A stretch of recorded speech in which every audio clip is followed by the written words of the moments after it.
কোথাও আগুনের সূত্রপাত হলেই মুহূর্তের মধ্যে নিয়ন্ত্রণ কক্ষে পৌঁছে যাবে আগুনের অবস্থান, বিস্তৃতি ও তীব্রতার তথ্য। কোন দিকে আগুন ছড়িয়ে পড়তে পারে, কোথায় অগ্নি নির্বাপন বাহিনী মোতায়েন করলে সবচেয়ে কার্যকর হবে, সেই বিশ্লেষণও মিলবে তাৎক্ষণিকভাবে। এ লক্ষ্যেই নতুন দাবানল মৌসুমের আগে মহাকাশ ভিত্তিক নজরদারি ব্যবস্থা চালু করেছে গ্রিস। মে মাসে পৃথিবীর নিম্ন কক্ষপথে উৎক্ষেপণ করা হয়েছে 4টি ক্ষুদ্রাকৃতির তাপ সংবেদনশীল স্যাটেলাইট।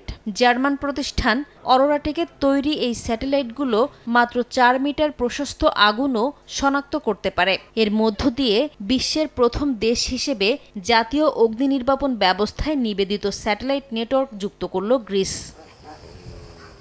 2024 সালে ইতিহাসের সবচেয়ে উষ্ণ গ্রীষ্মের সাক্ষী হয়েছে গ্রিস।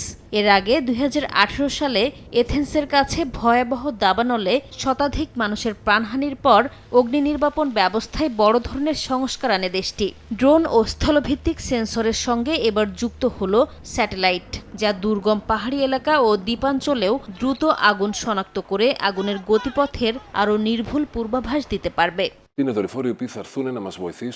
এই প্ল্যাটফর্মটি বিভিন্ন উৎস থেকে পাওয়া সব তথ্য একত্র করে তাৎক্ষণিকভাবে উপস্থাপন করে। ফলে দাবানল মোকাবিলার সময় মাঠে থাকা কর্মকর্তারা হাতে থাকা ট্যাবলেটেই আগুনের অবস্থান, বিস্তৃতি ও সম্ভাব্য গতিপথ দেখতে পারেন।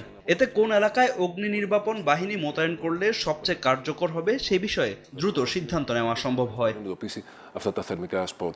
তবে এই প্রযুক্তির ব্যবহার শুধু দাবানল মোকাবিলায় সীমাবদ্ধ রাখছে না দেশটি।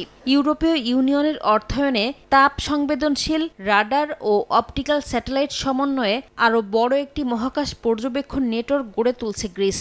সংশ্লিষ্ট কর্তৃপক্ষ জানান, ভবিষ্যতে সীমান্ত নিরাপত্তা, কৃষি ব্যবস্থাপনা, দুর্যোগ মোকাবিলা, তাপপ্রবাহ পর্যবেক্ষণ এবং শহরের হিট আইল্যান্ড শনাক্তেও এটি ব্যবহার করা হবে।